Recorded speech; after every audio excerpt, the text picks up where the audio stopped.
नमस्कार, आप देख रहे हैं नेशन स्पीक्स। और जैसे कि आप सभी को पता है कि 2022 कुछ ही पलों में अब हमसे अलविदा लेने वाला है और 2023 का हम स्वागत करने वाले हैं।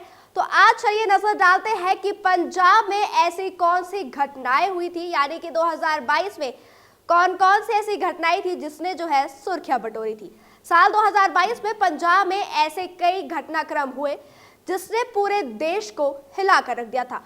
फिरोजपुर में प्रधानमंत्री नरेंद्र मोदी की सुरक्षा में चूक हो गई थी। मशहूर पंजाबी सिंगर सिद्धू मूसेवाला की सरेआम गोलियां मारकर हत्या कर दी गई थी। पंजाब के राजनीतिक इतिहास में पहली बार चौथी बड़ी पार्टी बनकर उभरी आम आदमी पार्टी ने 92 सीटें जीतकर बहुमत से सरकार बनाई। नवजोत सिद्धू को 38 साल पुराने केस में जेल जाना पड़ा था। भगवंत मान सीएम बने। पंजाब पुलिस पर हुए 2 आतंकी हमलों ने दहलाया तो हिंदू नेता और डेरा प्रेमी की हत्या ने खौफ फैलाया। साल के आखिर में चंडीगढ़ यूनिवर्सिटी में हुए वीडियो लीक कांड ने शर्मसार कर दिया था। तो ऐसे चलिए और हम खबरों पर नजर डालते हैं विस्तार से, जिसमें जो है पंजाब को सुर्खियों में बना कर रखा था। चलिए तो नजर डालते हैं पहली बड़ी खबर पर। पंजाब में किसानों के विरोध के चलते रुका था पीएम नरेंद्र मोदी का काफिला। किसान आंदोलन खत्म होने के बाद 5 जनवरी को प्रधानमंत्री नरेंद्र मोदी की फिरोजपुर में पहली रैली थी। हुसैनीवाला में शहीद स्मारक के करीब 30 किलोमीटर पहले किसान प्रदर्शनकारियों ने मार्ग अवरुद्ध कर दिया और इससे जो है पीएम का काफिला एक फ्लाईओवर पर 15 से 20 मिनट तक फंसा रहा था। पीएम रैली रथ पर भटिंडा एयरपोर्ट जो है वो वापस लौट गए थे और पंजाब की तत्कालीन कांग्रेस सरकार पर तंज कसते हुए कहा कि अपने सीएम को मेरा शुक्रिया कहना, मैं भटिंडा एयरपोर्ट तक जिंदा पहुंच सका। वहीं पंजाब के तत्कालीन मुख्य सचिव और डीजीपी ने एसपीजी को रास्ता सुरक्षित होने का भरोसा दिया था। तो नजर डालते हैं दूसरी बड़ी खबर पर। पंजाबी सिंगर सिद्धू मूसेवाला की हत्या से दुनिया पूरी तरह से सहम चुकी थी। पंजाबी सिंगर सिद्धू मूसेवाला की 29 मई को मानसा के गांव जोहारके में गोलियां मारकर हत्या कर दी गई थी और हत्या की जिम्मेदारी विदेश में बैठे गैंगस्टर गोल्डी बराड़ ने ली थी। मूसेवाला को मारने वाले 8 शार्प शूटर थे और गोल्डी बराड़ ने गैंगस्टर लॉरेंस के कहने पर मूसेवाला की हत्या करवाई थी। लॉरेंस को पंजाब पुलिस 15 जून को ट्रांजिट रिमांड पर दिल्ली की तिहाड़ जेल से पंजाब लाई थी, जिसके बाद करीब 6 महीने तक लॉरेंस को पंजाब में रखा गया था। अभी तक इस मामले में 36 के करीब लोग नामजद हैं। मूसेवाला के पिता बलकौर सिंह का भी ऐलान आ चुका था कि बेटे को अगर इंसाफ नहीं मिला तो वो देश छोड़ देंगे। चलिए नजर डालते हैं तीसरी बड़ी खबर पर। रोड रेज के 34 साल पुराने मामले में सुप्रीम कोर्ट ने पंजाब कांग्रेस के पूर्व अध्यक्ष नवजोत सिंह सिद्धू को 1 साल की सजा सुनाई थी। 1988 में पंजाब में हुई रोड रेज की घटना में सिद्धू के मुक्के से प्रहार में एक बुजुर्ग की मौत हो गई थी। इस मामले में सुप्रीम कोर्ट ने पहले सिद्धू को गैर इरादतन हत्या में बरी कर दिया था और 1000 रुपए का जुर्माना लगाया था। इस मामले में रिव्यू पिटीशन पर सुनवाई करते हुए अब शीर्ष अदालत ने सिद्धू को 1 साल की सजा सुनाई है। 19 मई को सजा मिलने के बाद नवजोत सिंह सिद्धू ने 20 मई को सरेंडर कर दिया था। पटियाला जेल में 10 नंबर बैरक में उन्हें जगह दी गई थी। सेहत का हवाला देकर उन्हें जेल में भी ग्रीन टी फ्रूट जैसी स्पेशल डाइट दी जाती थी। जेल की बैरक में क्लर्क का काम सौंपा गया था। अच्छे आचरण के लिए 26 जनवरी 2023 को शाम 7 बजे उन्हें समय से पहले रिहा किया जा रहा है। चलिए नजर डालते हैं अगली बड़ी खबर पर। आम आदमी पार्टी ने पेशे से कॉमेडियन रहे भगवंत मान के सीएम चेहरे पर पंजाब विधानसभा 2022 चुनाव लड़ा और ये फैसला सही साबित हुआ और आम आदमी पार्टी ने पंजाब के 117 में से 92 सीट दर्ज कर बहुमत से सरकार बनाई। कोई भी दूसरी पार्टी पूर्ण रूप से विपक्ष में नहीं आ सकी। वोट प्रतिशत के हिसाब से आम आदमी पार्टी को कुल पड़े वोट का 44% हिस्सा आया है। कांग्रेस को 23% और अकाली दल को 18.4% वोट हासिल हुए थे। आम आदमी पार्टी ने पंजाब में 78 सीटों पर एक तरफा जीत दर्ज की। भगवंत मान भी रिकॉर्ड 45,000 वोट से जीते थे और उन्होंने धुरी सीट से कांग्रेस के दलबीर गोल्डी को हराया था। भगवत मान ने शहीद आजम भगत सिंह के पैतृक गांव खटहड़ कला में सीएम पद की शपथ ली थी और इससे पहले सीएम का शपथ ग्रहण समारोह राजभवन में होता रहा है। शहीद आजम भगत सिंह और संविधान निर्माता बाबा साहेब भीमराव अंबेडकर की विचारधारा को लेकर चुनावी जंग के मैदान में उतरी आम आदमी पार्टी को जब पंजाब के राजनीतिक इतिहास में सबसे बड़ी जीत हासिल हुई तो फैसला हुआ कि इस बार शपथ ग्रहण की परंपरा को भी तोड़ा जाएगा। पहली बार पंजाब की नवनिर्वाचित सरकार ने शहीद आजम भगत सिंह के पैतृक गांव खटकड़ कला में शपथ लेने का फैसला लिया था। नजर डालते हैं अगली बड़ी खबर पर। पंजाब के सीएम भगवंत मान ने 7 जुलाई को डॉक्टर गुरप्रीत कौर से दूसरी शादी की थी। पहली पत्नी से मान के पास बेटा दिलशान मान और सीरत कौर है। वो मां के साथ अमेरिका में रहते हैं। वो मान के मुख्यमंत्री पद के शपथ ग्रहण समारोह में भी आए थे और मान का पहली पत्नी इंद्रप्रीत कौर से तलाक 2015 में ही हो चुका था। मान की शादी की रस्में चंडीगढ़ स्थित सीएम हाउस में हुई थी। सीएम भगवत मान की पत्नी हरियाणा के पिहोवा की रहने वाली है। 2013 में गुरप्रीत कौर ने अंबाला के मुलाना मेडिकल कॉलेज में दाखिला लिया था। 2017 में उन्होंने डॉक्टरी की पढ़ाई पूरी की थी और 2019 में उनकी मुलाकात भगवंत मान से हुई थी।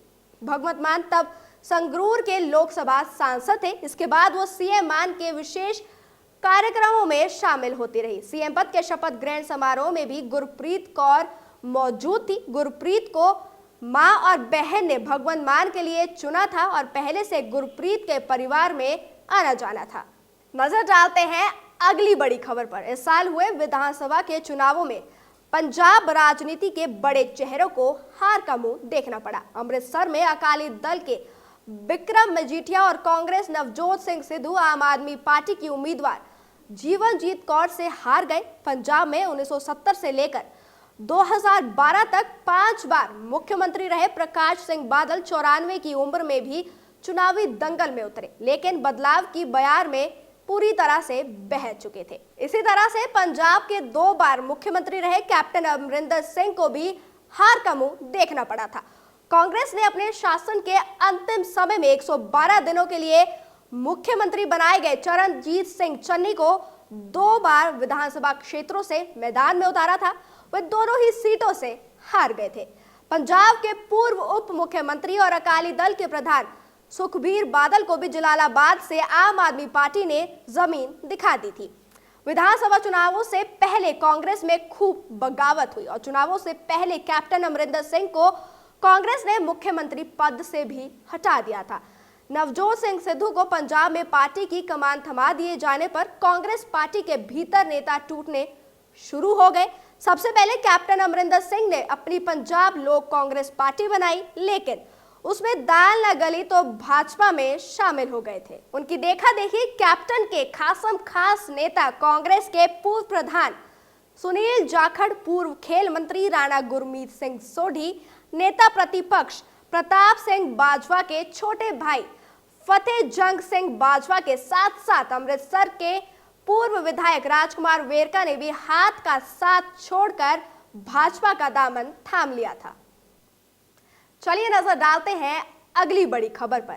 पंजाब में आम आदमी पार्टी की सरकार बनने के बाद उनके निशाने पर कांग्रेस सरकार के पूर्व मंत्री रहे। इनमें से खाद्य आपूर्ति मंत्री भारत भूषण आशु, दोनों वन मंत्री साधु सिंह धर्मसोत, संगा सिंह गिलजिया और उद्योग मंत्री सुंदर श्याम अरोड़ा के खिलाफ विजिलेंस में जांच शुरू कर दी थी। जांच के दायरे में आए 3 मंत्री आशु, धर्मसोत और सुंदर श्याम अरोड़ा बार बार जमानत याचिकाएं लगाने के बावजूद पटियाला जेल में बंद है। वहीं गिलजिया जमानत पर है।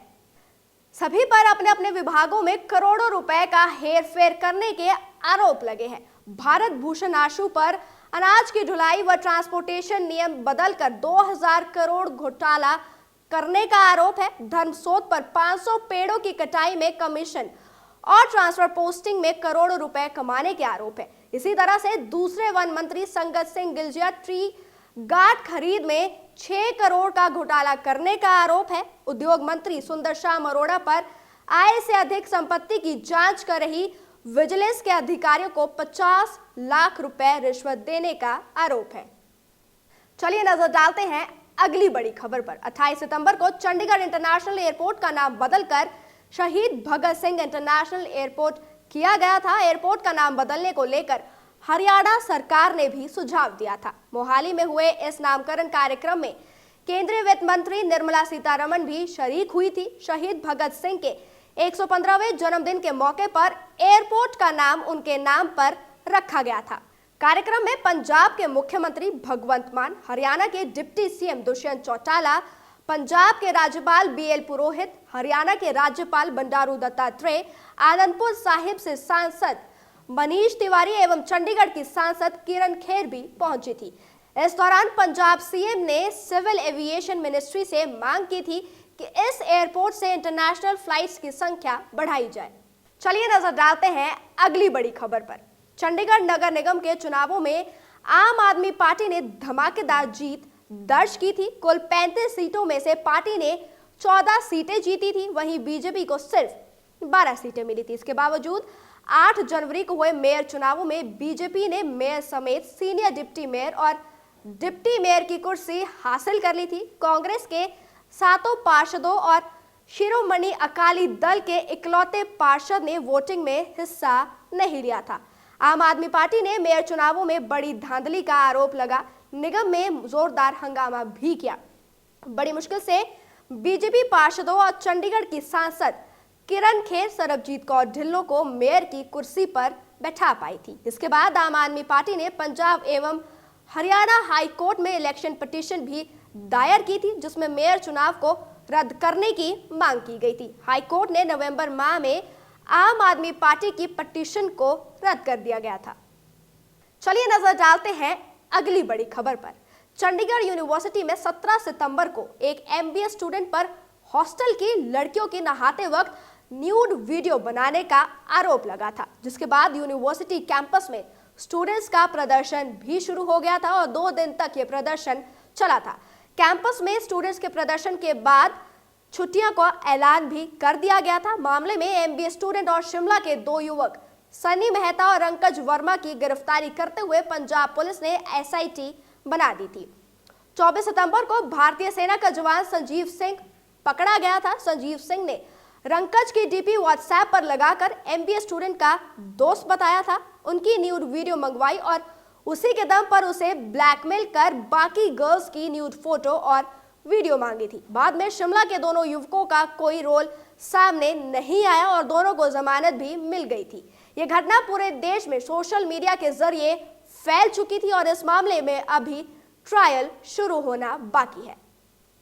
चलिए नजर डालते हैं अगली बड़ी खबर पर। इंडियन एयरफोर्स के 90 साल पूरे होने पर चंडीगढ़ में 8 अक्टूबर को एयर शो का आयोजन किया गया था।